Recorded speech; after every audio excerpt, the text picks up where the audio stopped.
Bapak Ibu saudara-saudari yang terkasih dalam Kristus, selamat pagi semuanya. Saya minta izin buka masker ya, nggak apa-apa kan? Biar melihat wajah saya ini.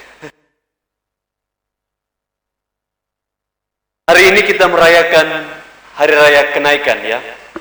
Sejatinya perayaan ini adalah perayaan yang sangat meriah, di mana kita merenungkan misteri iman kita sebagai umat Kristiani. Selain Natal, Paskah, juga Hari Raya Kenaikan Yesus ke surga. Ada dua orang kakak beradik, seorang anak kelas 2 SD dan kakaknya yang sedang kuliah, sedang menyusun skripsi. Bercerita pada bapaknya, anak yang bungsu, yang paling kecil, dia bilang, "Pak, saya sudah berusaha untuk belajar membaca, menulis, tetapi tetap saja tidak bisa. Saya sudah berlatih terus-menerus, tapi tetap saja tidak bisa. Dan di sekolah saya merasa sangat malu karena teman-teman mengejek saya dan membuat saya tidak mau belajar lagi." Lalu bapaknya menjawab, "Kalau kamu tidak menemukan kesulitan atau tantangan dalam proses belajarmu, berarti kamu tidak serius." Anak yang paling besar, anak sulung, cerita pada bapaknya, "Pak, saya sekarang sedang menyusun skripsi, tapi saya menemukan kesulitan karena beberapa judul saya ditolak dan sangat sulit bagi saya untuk bertemu dengan dosen pembimbing saya. Jadi saya sepertinya menyerah."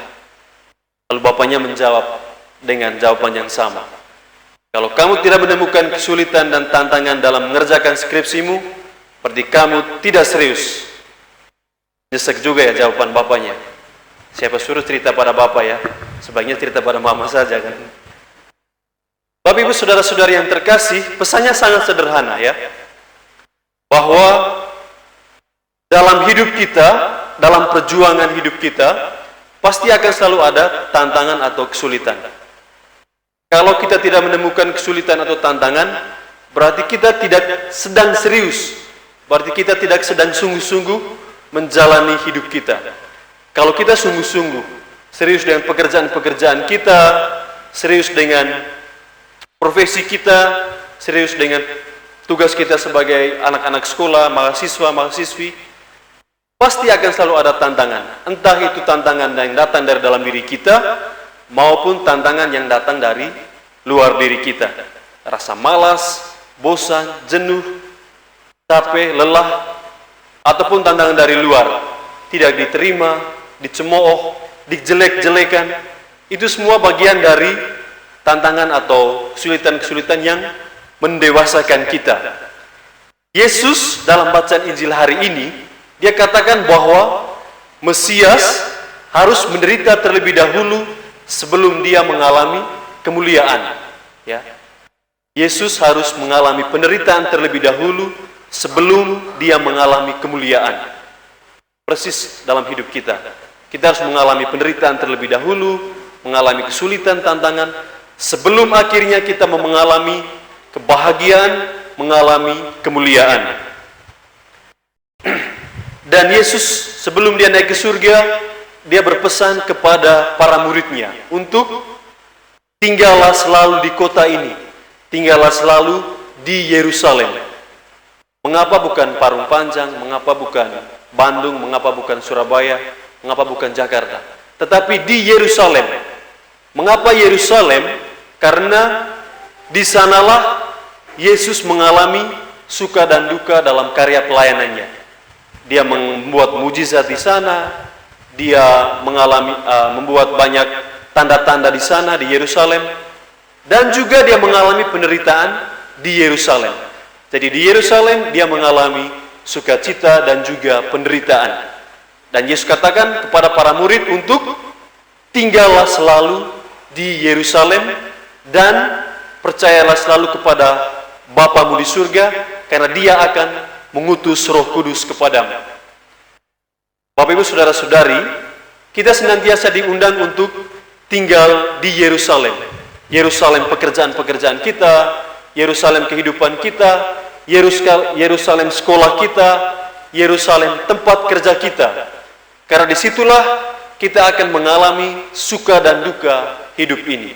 Tapi surat Paulus kepada jemaat di Efesus katakan bahwa betapa hebat kuasa Tuhan bagi kita yang senantiasa percaya, seberapa besar pun kesulitan hidupmu. Ya, betapa besar kuasa Tuhan bagi hidup kita, bagi kita yang percaya kepadanya. Terkadang dalam hidup kita banyak hal yang tidak sesuai dengan apa yang kita inginkan. Saya maunya A, tetapi terjadinya B. Saya maunya saya harus lulus tahun ini, tetapi kok belum lulus-lulus ya. Saya maunya sukses dalam pekerjaan ini, tetapi ya hasilnya begitu-begitu saja. Saya maunya mendapat peringkat pertama di kelas, tetapi hasilnya tidak sesuai dengan apa yang kita pikirkan. Dan begitulah yang ditekankan oleh Paulus, bahwa percayalah selalu kepada kuasa Tuhan sendiri. Sekalipun itu tidak sesuai dengan apa yang kita inginkan, sekalipun itu tidak sesuai dengan apa yang kita mau, tetapi percayalah bahwa itu sesuai dengan apa yang Tuhan inginkan bagi hidup kita. Karena itu, pesan dari surat Paulus dan juga Injil Lukas hari ini adalah berusaha selalu untuk membangun sebuah relasi yang personal dengan Allah sendiri.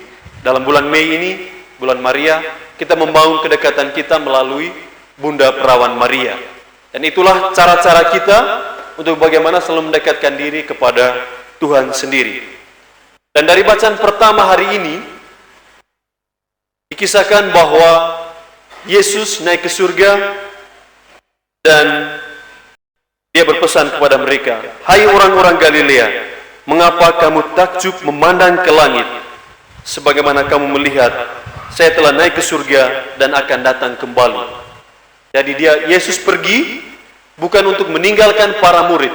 Yesus naik ke surga bukan untuk meninggalkan kita semua, tetapi justru dia naik ke surga untuk menunjukkan bahwa dia adalah Tuhan yang mulia, yang akan senantiasa menemani kita, menemani seluruh perjalanan hidup kita.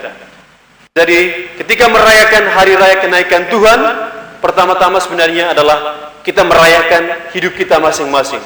Kita merayakan panggilan saya sebagai seorang imam, Bapak Ibu Saudara-saudari merayakan panggilan sebagai sesuai dengan profesi masing-masing. Dan ketika merayakan itu, rayakanlah itu dengan penuh sukacita. Sukacita bukan berarti kita tidak ada masalah, bukan berarti kita tidak punya persoalan, tetapi sukacita yang paling mendalam adalah kita percaya pada kuasa Tuhan sendiri. Tuhan memberkati kita.